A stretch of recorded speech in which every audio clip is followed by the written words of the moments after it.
ପିଲାମାନେ ଆଜି ଆମେ ନବମ ଶ୍ରେଣୀର ହେ ମୋର କଲମ କବିତାଟି ପଢ଼ିବା। ଏହି କବିତାର କବି ହେଉଛନ୍ତି ଗୋଦାବରୀଶ ମହାପାତ୍ର। କବି ଗୋଦାବରୀଶ ମହାପାତ୍ର ଓଡ଼ିଆ ସାହିତ୍ୟ ସାରସ୍ୱତ ଆକାଶରେ ଜଣେ ଉଜ୍ଜ୍ୱଳତମ ନକ୍ଷତ୍ର, ଓଡ଼ିଆ ଜାତିର କାବ୍ୟପୁରୁଷ ତଥା ଜଣେ ପଥିତ ଯଶା କବି, ଯାହାଙ୍କର କଲମ ମୁନରେ ସୃଷ୍ଟି ହୋଇଥିଲା ଅନେକ ଜାତୀୟତାବାଦୀ କବିତା, ଯାହାଙ୍କର କବିତାରେ ସୁପ୍ତ କଙ୍କାଳକୁ ଜାଗ୍ରତ କରିବାର ସ୍ୱର ନିର୍ଗତ ହେଉଥିଲା। ଦୁର୍ଗମ ଗିରି ଦୁର୍ଗ ପ୍ରାଚୀର ଜିନ୍ନ ଦୁଆରେ ବସି, ଡାକେ ତାନ୍ତ୍ରିକ ମନ୍ତ୍ର ସାଧନେ ଜାଗ୍ରତ ପୁରବାସୀ। ପୃଥିବୀ ଦାରି ବାରବାଟୀ ମଡ଼ା ଉଠ ଉଠ ଚଞ୍ଚଳ, ଖୋରଦାର ଶତ ସରଦାର ଶିର କର ଉନ୍ନତତର। ଉଠ କଙ୍କାଳ ଛିଡ଼ୁ ଶୃଙ୍ଖଳ ଜାଗ ଦୁର୍ବଳ ଆଜି, ଉଠୁ ଗତ ଗୌରବ ହୃତ ଗୌରବ ମୃତ ଗୌରବ ରାଜି। ଏହି ଯୁଗଜନ୍ମା କବିଙ୍କର ଜନ୍ମ 1898 ମସିହା ବାଣପୁର ଅନ୍ତର୍ଗତ କୁମାରଙ୍ଗ ଶାସନରେ। ପରାଧୀନ ଓଡ଼ିଶାର ମଣିଷ ତିଆରି କାରଖାନା ସତ୍ୟବାଦୀ ବନବିଦ୍ୟାଳୟରେ ଶିକ୍ଷା ଗ୍ରହଣ କରିଥିଲେ। ଏହି ସମୟରେ ସତ୍ୟବାଦର ମହାନ ଶିକ୍ଷକ, ଜନନେତା ଓ ସାରସ୍ୱତ ସାଧକମାନଙ୍କ ପ୍ରେରଣାରେ ତାଙ୍କ ଭିତରେ ସୃଷ୍ଟି ହୋଇଥିଲା କବି ପ୍ରବଣତା। ସେଇଠାରେ 1914 ମସିହାରେ ସେ ରଚନା କରିଥିଲେ ତାଙ୍କର ପ୍ରଥମ କବିତା ବାଣପୁର, ଯାହା ପାଠକମାନଙ୍କର ଦୃଷ୍ଟି ଆକର୍ଷଣ କରିଥିଲା। ଏହି ମହାନ ମାନବବାଦୀ କବି 1938 ମସିହାରେ ପ୍ରକାଶ କରିଥିଲେ ତାଙ୍କର ବ୍ୟଙ୍ଗାତ୍ମକ ପତ୍ରିକା ନିଆଁଖୁଣ୍ଟା, ଯାହା ତତ୍କାଳୀନ ସମାଜରେ ସ୍ୱାର୍ଥଲିପ୍ସୁ ବ୍ୟକ୍ତିଙ୍କର ଛଦ୍ମରୂପକୁ ପ୍ରକାଶ କରି ଜନସଚେତନତା ସୃଷ୍ଟି କରୁଥିଲା। ତାଙ୍କର ପ୍ରତିଟି କବିତାରେ ସ୍ୱଦେଶ ପ୍ରୀତି, ମାନବିକ ସମ୍ବେଦନା, ବୈପ୍ଳବିକ ଜୀବନ ଦର୍ଶନ ସ୍ପଷ୍ଟ ରୂପେ ବାରି ହୋଇ ପଡ଼ୁଥିଲା। ଗୋଦାବରୀଶ ମହାପାତ୍ର ଏକଧାରାରେ ଥିଲେ ଜଣେ କବି, ଗାଳ୍ପିକ, ବ୍ୟଙ୍ଗ ଲେଖକ, ସମ୍ପାଦକ ତଥା ଜଣେ ମହାନ ସ୍ୱାଧୀନତା ସଂଗ୍ରାମୀ। ତାଙ୍କର କେତୋଟି କବିତା ପୁସ୍ତକ ଯଥା ଉଠ କଙ୍କାଳ, କଣ୍ଟାଫୁଲ, ବଙ୍କା ସିଧା, ପାହାଚ ତଳର ଘାସ ଆଦି ଆଜି ବି ପାଠକଙ୍କ ମହଲରେ ବିଶେଷ ଆଦୃତ ଲାଭ କରିଛି। ସେହିପରି କିଛି ଗଳ୍ପ ଏବେ ମଧ୍ୟ ବଞ୍ଚିଛି। ନୀଳ ମାଷ୍ଟରାଣୀ, ସ୍ମୃତି ସଞ୍ଚୟନ, ମୁଁ ଦିନେ ମନ୍ତ୍ରୀ ଥିଲି ଆଜି ବି ପାଠକଙ୍କ ମହଲରେ ଆଦର ଲାଭ କରିଛି। ଏହି କବିତା ହେ ମୋର କଲମ, ହେ ମୋର କଲମ କବିତାଟି ତାଙ୍କର କବିତା ପୁସ୍ତକ ହେ ମୋର କଲମ ପୁସ୍ତକରୁ ଆନିତ। ଏହି କବିତାରେ ତାଙ୍କର ବୈପ୍ଳବିକ ଆଦର୍ଶର ଭୁରି ଭୁରି ନିଦର୍ଶନ ରହିଛି। ଯୁଗେ ଯୁଗେ ଅଶୀ ଠାରୁ ମସି ଯେ ଶକ୍ତିଶାଳୀ ତାହା ଏହି କବିତାରେ ପ୍ରତିପାଦିତ। ଆମେ କବିତାଟିକୁ ଆବୃତ୍ତି କରିବା ଏବଂ ଅର୍ଥ ବୁଝିବା। ହେ ମୋର କଲମ ଚିର ବିପ୍ଳବୀ ହେ ଚିର ମୌନି କହ, ସାଥୀ ଥିଲ ଅବା ଜୀବନେ ଜୀବନେ ଯୁଗେ ଯୁଗେ ଅହରହ। ଏଠି କବି କଲମକୁ ନିଜର ଯୁଗ ଯୁଗର ସାଥୀ ବୋଲି କହିଛନ୍ତି। କବି କଲମକୁ ଚିର ବିପ୍ଳବୀ କହିଛନ୍ତି, କାରଣ ଏହି କଲମ ଯୁଗ ଯୁଗ ଧରି ଦଳିତ, ନିଷ୍ପେଷିତ, ଅବହେଳିତ, ଲାଞ୍ଛିତ, ବଞ୍ଚିତ ମାନଙ୍କର ହୃଦୟରେ ବିପ୍ଳବର ବୀଜ ବପନ କରିଥାଏ। ମୂଲ୍ୟ ତୁମର କେତୋଟି ପଇସା ତନୁ ତବ ଦୁର୍ବଳ, ଥରାଇଛ କେତେ ହୃଦ ମନ୍ଦିର ବନ୍ଧୁର ଧରା ତଳ। କବି କଲମର ହୃଦୟ କଲମର ତନୁ ଅର୍ଥ ଶରୀରକୁ ଦୁର୍ବଳ ବୋଲି କହିଛନ୍ତି ଏବଂ ଆର୍ଥିକ ଦୃଷ୍ଟିକୋଣରୁ କଲମର ମୂଲ୍ୟ ମଧ୍ୟ ଖୁବ୍ କମ୍। ଆମେ ଅଳ୍ପ କେତୋଟି ଟଙ୍କା ଦେଲେ କଲମ 2-3 ଟଙ୍କା 5 ଟଙ୍କାରେ ମଧ୍ୟ ଆମେ କଲମଟିଏ କିଣିପାରିବା, କିନ୍ତୁ ତାର ଏହି କ୍ଷୁଦ୍ର ଦୁର୍ବଳ ଶରୀରରେ ସେ ଅତ୍ୟାଚାରୀ, ସ୍ୱେଚ୍ଛାଚାରୀ, ପ୍ରଜାପୀଡ଼କ, ଏକଛତ୍ରବାଦୀ, କ୍ଷମତାଲିପ୍ସୁ ଶାସକଙ୍କ ପ୍ରାଣରେ ସୃଷ୍ଟି କରିପାରେ ହୃତ୍କମ୍ପନ। ଆଜି ଏତେବେଳେ ବନ୍ଦୀ କି ତୁମେ ପ୍ରାକ୍ତନ ଉତ୍କଳେ, ଜାଗ୍ରତ କର ଉଦ୍ଦିତ କର ଏ ମଡ଼ା ଜାତିକୁ ଥରେ। କବି ଆଜି ତାର ନୀରବ ରହିବାର ଦେଖି ଯେତେବେଳେ ଏ ଉତ୍କଳ एक दुर्दिन दे गति करुछि। कलमर नीरवता कवि प्राण रे विस्मय भाव सृष्टि करिछि। जो कलम दिने चिर विप्लवी, जो कलम जुग जुग धरी दलित शोणित निष्पेषित अवहेलित मानकर हृदय रे विप्लवर बीज बपन करि आसिछि, जो कलमर दुर्बल होई पारे किंतु एही दुर्बल शरीर रे से अत्याचारी स्वेच्छाचारी प्रजापीड़क एकछत्रवादी क्षमता लिप्सु शासकों प्राण रे सृष्टि करिथिला हृत्कंपन। यही कलम जेतबळे आज नीरव सेतबळे कलम को कवि आह्वान करिसंती सुप्त जड़वत् ओडिया जाति को जागृत करिबा निमंते। अति आपणार बंधु हे मम अति विश्वासी सखा, तुमर तीक्ष्ण मुनरे फुटिची केते मोर मन लेखा। कवि कलम को निजर बंधु बोली कहते, मम अर्थ मोर, कलम को बंधु बोली कहते, निजर बंधु बोली कहते, अति विश्वासी सखा बोली मध्य कहते। तुमर तीक्ष्ण मुनरे फुटिची केते मोर मन लेखा, अर्थात कलमर से छोटिया तीक्ष्ण मुनरे कविंक हृदयर आवेग को शब्दपुंजर संभार रे सृष्टि करिछि अनेक कालजयी लेखा मान। जेमिति आमे कवि परिचय रे पढ़ुतले तांकर अनेक गुड़िए काव्य कविता गल्प उठकंकाल कंटा फूल बंका सीधा पहाच तलर घास हांडीशालर विप्लव मुदिने मंत्री थिली नीलमाष्ट्रेणी इत्यादि यही कृतिगुड़िक मध्य सेई कलमर तीक्ष्ण मुनरु ही सृष्टि। करी मुखरित केते पुरतल बरिछ अमर जस, धरिछ अलिक धरणी बुकुरे केते सुधा केते विष। तुमर ए कलम मुनरे शब्दर संभार सृष्टि करी केते सत्य और मिथ्या को तुम्हें प्रकाश करिछ ई पुरतल रे नगरी रे धरणी रे तुम्हें यह प्रकाश करी धरणी बुकुरे ये पृथ्वी पृष्ठ रे तुम्हें अमर जर्ष कीर्ति स्थापन करिछ। আজি এতে বেড়ে হে কলম বারে চর চর চর চাল, জাগ্রত কর উদ্দিত কর মুক্তি দুয়ার কোল। ତେଣୁ ଆଜି ହେ କଲମ ଯେତେବେଳେ ଏ ଉତ୍କଳ ଦୁର୍ଦିନ ଦେଇ ଗତି କରୁଛି, ଯେତେବେଳେ ତୁମର ଆବଶ୍ୟକତା ନିହାତି ଅଛି, ସେତେବେଳେ ତୁମେ ମୌନ ରୁହ ନାହିଁ, ତୁମେ ନୀରବ ରୁହ ନାହିଁ, ତୁମେ ପୁନଶ୍ଚ तुमर से तीक्ष्ण मुनरे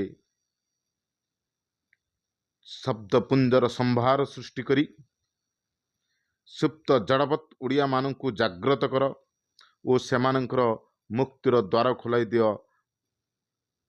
तेणु कवि कलम को आह्वान करुछन। भाजे कर बाळ वज्र मुसळ केते ही मही तळे, बाड़ब उठई गिरी ओलोटई भासे मरु धरा जळे। आसे चेंगिस जाए हिटलर माते केते मतवाद, दिदिन रही धरणी दुआरे सभ्यतार बुद बुद। अर्थात भाजे कहले भांगी जाए, करवाल कहले खंडा, मुसळ कहले गदा। ई कलमर तीक्ष्ण मुन आगरे करवाल अर्थ खंडा वज्र गदा आदि मध्य भांगी जाए बा पराजय स्वीकार करिथाए। ई कलमर दुर्बल शरीर विशिष्ट ई कलम आगरे कलमर पराक्रम रे अनेक असंभव मध्य संभव होई उठे। जेपरिकी समुद्र रे अग्नि उद्गीरण होई उठे, पहाड़ उलटी पड़े, मरुभूमि रे मध्य जलर बन्या सृष्टि होइताए। आसे चेंगिस जाए हिटलर माति केते मतवाद, दिदिन रही धरणी बुकुरे सभ्यतार बुद बुद। एई धरणीर बक्षरे हिटलर चेंगिज खां परी राज्य लिप्सु निष्ठुर अत्याचारी दुराचारी नरहंताकारी क्षमता लिप्सु प्रजापीड़क आसीचंती एवं सेमाने कालर कराल स्रोतरे लीन होई जाइछंती। ई पृथ्वी रे मध्य अनेक सभ्यता जेपरिकी आमे सिंधु सभ्यतार कथा कहवा, मेसोपोटामिया सभ्यतार କଥା କହିବା। ଅନେକ ସଭ୍ୟତାର ଉତ୍ଥାନ ହୋଇଛି। ସେମାନେ ସଭ୍ୟତାର ଚରମ ଶିଖରରେ ପହଞ୍ଚିଛନ୍ତି ଏବଂ ପରବର୍ତ୍ତୀ ସମୟରେ ସେମାନେ ପାଣିରେ ଫୋଟକା ପରି, ପାଣିର ବୁଦବୁଦ ପରି ମିଳାଇ ଯାଇଛନ୍ତି। ସବୁରି ଉପରେ ତୁମେ ଅଛ ଥରେ ଦେବାକୁ ଅମର ଗାର, ଆଜି ଏତେବେଳେ ଜଡ଼ କି କଲମ, ମୁଣ୍ଡା କି ହେଲା ଧାର। କବି କଲମକୁ କହୁଛନ୍ତି, ହେ କଲମ, ତୁମେ ଏ ପରିବର୍ତ୍ତନଶୀଳ ବିଶ୍ୱରେ ସେ ସବୁର ମୁକ ସାକ୍ଷୀ। ସମସ୍ତଙ୍କ ଊର୍ଦ୍ଧ୍ୱରେ ତୁମେ। କିନ୍ତୁ କଲମକୁ ପ୍ରଶ୍ନ କରୁଛନ୍ତି, ଆଜି ତୁମେ ଜଡ଼ କ'ଣ ପାଇଁ? ଯେତେବେଳେ ଉତ୍କଳ ଏକ ଦୁର୍ଦ୍ଦିନ ଦେଇ ଗତି କରୁଛି, ଏଭଳି ପ୍ରଚଣ୍ଡ ପରାକ୍ରମଶାଳୀ କଲମ, ଯେଉଁ କଲମର ଚିର ବିପ୍ଳବୀ, ଯେଉଁ କଲମ ନିଷ୍ଠୁର ଅତ୍ୟାଚାରୀ ପ୍ରଜାପୀଡ଼କମାନଙ୍କ ହୃଦୟରେ ହୃତ୍କମ୍ପନ ସୃଷ୍ଟି କରୁଥିଲା, ଯେଉଁ କଲମ ହିଟଲର, ଚେଙ୍ଗିଜ ଖାଁ ପରି ଅତ୍ୟାଚାରୀଙ୍କ ଆଗରେ ହାର ମାନି ନାହିଁ, ସେ ଆଜି କ'ଣ ପାଇଁ ନୀରବ ହୋଇଯାଇଛି? କବି କଲମକୁ ପୁନଶ୍ଚ ଆହ୍ୱାନ କରୁଛନ୍ତି, ହେ କଲମ,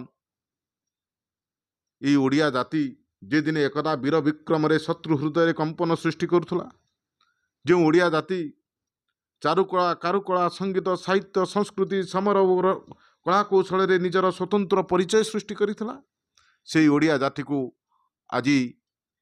ଜାତି ଆଜି ଜଡ଼ ପାଲଟି ଯାଇଛି। ସେଇ ଓଡ଼ିଆ ଜାତି ଆଜି ସ୍ଥାଣୁ ପାଲଟି ଯାଇଛି। ହେ କଲମ, ଆଉ ଥରେ ସେମାନଙ୍କୁ ଜାଗ୍ରତ କରାଅ, ସେ ମଡ଼ା ଜାତିକୁ ଆଉ ଥରେ ଜାଗ୍ରତ କରାଅ। କବି ଆହ୍ୱାନ କରୁଛନ୍ତି କଲମକୁ। ହେ କଲମ ମୋର ଅତି ଆପଣାର ଅନ୍ତର କଥା କହ, ଦେଖିଛ କି ଏତେ ସତ୍ୟ ନାମରେ ଛଳନାର ଦୁର୍ବିସହ। କେତେ ଅବତାରେ ଧରଣୀ ବୁକୁରେ ଦେବତା ହୋଇଲେ ନର, କାଳ ଇଙ୍ଗିତରେ ଲୁଚିଗଲେ ସବୁ ରହିଲା ତୁମରି ଗାର। ତୁମେ ଗୌତମ ଶଙ୍କର ଯିଶୁ ବଚନ ରଖିଛ ଧରି, ଜାଗ୍ରତ କର, ଉଦ୍ଦିତ କର ଆଉ ଥରେ ସେହିପରି। କବି କହୁଛନ୍ତି, ହେ କଲମ ମୋର ଅତି ଆପଣାର ଅନ୍ତର କଥା କହ। କବି କଲମକୁ ଅତି ଆପଣାର ବନ୍ଧୁ ବୋଲି କହିଛନ୍ତି, ଅତି ଅନ୍ତରଙ୍ଗ ବନ୍ଧୁ ବୋଲି କହିଛନ୍ତି, ବିଶ୍ୱାସୀ ସଖା ବୋଲି କହିଛନ୍ତି। କବି କଲମକୁ ପ୍ରଶ୍ନ କରିଛନ୍ତି, ହେ କଲମ, ତମେ କ'ଣ କେବେ ଦେଖିଛ ସତ୍ୟ ନାମରେ କେଉଁଠି ଛଳନା? କେତେ ଅବତାରେ ଧରଣୀ ବୁକୁରେ ଦେବତା ହୋଇଲେ ନର, କାଳ ଇଙ୍ଗିତରେ ଲୁଚିଗଲେ ସବୁ ରହିଲା ତୁମରି ଗାର। ଅର୍ଥାତ୍ ସତ୍ୟର ସ୍ଥାପନ ନିମନ୍ତେ, ଧର୍ମର ସ୍ଥାପନ ନିମନ୍ତେ ଏହି ଧରଣୀ ବକ୍ଷରେ ଅନେକ ଅବତାରୀ ପୁରୁଷ ଜନ୍ମ ଲାଭ କରିଛନ୍ତି। ସେ ଶ୍ରୀକୃଷ୍ଣ ହୁଅନ୍ତୁ, ଶ୍ରୀରାମଚନ୍ଦ୍ର ହୁଅନ୍ତୁ, ସମସ୍ତେ ସେମାନେ ତାଙ୍କର କର୍ମ କରିସାରି କାଳର ଇଙ୍ଗିତରେ ଫେରି ଯାଇଛନ୍ତି। କିନ୍ତୁ ହେ କଲମ, ତମେ ସେଦିନ ବି ଥିଲ ଆଉ ଆଜି ବି ଅଛ। ତମେ ଅମର, ତମେ ଚିରଞ୍ଜୀବୀ। ତମେ ସେମାନଙ୍କର କାହାଣୀକୁ ତୁମର କଲମର ଅମର ଗାରରେ ତମେ ଲିପିବଦ୍ଧ କରି ରଖିଛ। ତୁମେ ଗୌତମ ଶଙ୍କର ଯିଶୁ ବଚନ ରଖିଛ ଧରି, ଜାଗ୍ରତ କର, ଉଦ୍ଦିତ କର ଆଉ ଥରେ ସେହିପରି। ମାନବ ଧର୍ମର ସୁରକ୍ଷା ପାଇଁ ଅନେକ ମହାପୁରୁଷଙ୍କର ଏହି ଧରଣୀରେ ଆବିର୍ଭାବ ହୋଇଛି। ସେ ଶଙ୍କର ହୁଅନ୍ତୁ, ସେ ଯୀଶୁଖ୍ରୀଷ୍ଟ ହୁଅନ୍ତୁ, ବା ଗୌତମ ବୁଦ୍ଧ ହୁଅନ୍ତୁ, ବା ମହାବୀର ଜିନ ହୁଅନ୍ତୁ, ଏବଂ ପରବର୍ତ୍ତୀ ସମୟରେ ସେମାନେ କାଳର ବକ୍ଷରେ ଲୁଚି ଯାଇଛନ୍ତି। କିନ୍ତୁ ହେ କଲମ, ତୁମେ ସେମାନଙ୍କର ମୁଖ ନିଃସୃତ ବାଣୀକୁ ଧାରଣ କରି ଅଦ୍ୟାବଧି ମାନବ ଜାତିକୁ ସତ୍ୟ ପଥରେ ଆଗେଇ ଯିବା ପାଇଁ ପଥ ପ୍ରଦର୍ଶକ ସାଜିଛ। କଲମକୁ କବି ଆହ୍ୱାନ କରୁଛନ୍ତି, ହେ କଲମ, ତୁମେ ଆଉ ଥରେ ତୁମର ସେଇ ତୀକ୍ଷ୍ଣ ମୁନରେ ଶବ୍ଦପୁଞ୍ଜର ସମ୍ଭାର ସୃଷ୍ଟି କର, ଏହି ସମାଜରେ ଜନଜାଗରଣ ସୃଷ୍ଟି କର। ତୁମେ ତ ଚାଲିନ ଛଳନାର କେବେ, ଥକିନ ଗୁଣ୍ଡାମିରେ, ପେଷଣ ଶୋଷଣ ଦୋଷଣ ଦେଇଛ ଆଡ଼ଇ ଏକଇ ଗାରେ। କବି କଲମକୁ କହୁଛନ୍ତି, ହେ କଲମ, ତମେ ନା କେବେ ଛଳନାରେ ଚାଲିପାର, ନା କେବେ କାହା ସହିତ କେବେ ପ୍ରତାରଣା କରିପାର, ନା ତମେ କୌଣସି ଗୁଣ୍ଡାମି ଆଗରେ ମଥାନତ କରିପାର। ବରଂ ତୁମର ତୀକ୍ଷ୍ଣ ମନରେ ଶବ୍ଦପୁଞ୍ଜର ସମ୍ଭାର ସୃଷ୍ଟି କରି କ୍ରୂର ନିଷ୍ଠୁର ଅତ୍ୟାଚାରୀ ଭ୍ରଷ୍ଟାଚାରୀ ସ୍ୱେଚ୍ଛାଚାରୀ ମାନଙ୍କ ବିରୁଦ୍ଧରେ ଜନଜାଗରଣ ସୃଷ୍ଟି କର। ଜନତାର ହୃଦୟରେ ବିଦ୍ରୋହର ବହ୍ନି ଜାଳିଥାଅ। ସମାଜରୁ ଶୋଷଣ ଦୂଷଣ ପେଷଣର ମୂଳ ଉତ୍ପାଟନ ତମେ କରିଥାଅ। ଛେଦନ କରିଛ ବନ୍ଧନର ଯେତେ ଅନ୍ଧେ ଦେଇଛ ଆଖି, କାଳ ବକ୍ଷରେ ମହା ଅକ୍ଷରେ ପଦେ ପଦେ ଲେଖି ଲେଖି ତୁମେ ଏ ସମାଜର ସମସ୍ତ ପ୍ରକାରର ବନ୍ଧନକୁ ଛେଦନ କରିଛ। ତୁମ କଲମ ମୁନର ମହାଶକ୍ତିରେ ତୁମେ ମାନବର ଦୃଢ଼ ଶୃଙ୍ଖଳକୁ ଛେଦନ କରିଛ। ଅଜ୍ଞାନ ରୂପକ ଅନ୍ଧକୁ ଜ୍ଞାନର ଚକ୍ଷୁ ପ୍ରଦାନ କରିଛ। ବିପ୍ଳବ ତବ ସତ୍ୟ ଶାନ୍ତି ଶିବ ସୁନ୍ଦର ରସେ, ଯୁଗ ଯୁଗାନ୍ତ ଅନ୍ଧାର ଭେଦି ତୁମରି ପ୍ରଦୀପ ହସେ। କବି କଲମକୁ ଯୁଗ ଯୁଗର ବିପ୍ଳବୀ ବୋଲି କହୁଛନ୍ତି। ହେ କଲମ, ତୁମେ ଯୁଗ ଯୁଗର ବିପ୍ଳବୀ। ତୁମର ବିପ୍ଳବ ମାନବ ପ୍ରାଣରେ ସତ୍ୟ ଶିବ ସୁନ୍ଦର ରୂପକ ଦିବ୍ୟ ଚେତନା ଭରିଦେବାକୁ, ଧରଣୀ ବକ୍ଷରେ ଆଲୋକର ଧାରା ସୃଷ୍ଟି କରିବାକୁ, ପ୍ରପୀଡ଼ିତ ନିଷ୍ପେଷିତ ଅବହେଳିତ ଜୀବନରେ ଅନ୍ଧକାରକୁ ଦୂରେଇ ଦେଇ ସେମାନଙ୍କ ଜୀବନରେ ଆନନ୍ଦମୟ କରିଦେବାକୁ, ସେମାନଙ୍କ ଜୀବନ ହସ ଖୁସି ଭରିଦେବାକୁ। ଧନ୍ୟବାଦ ପିଲାମାନେ।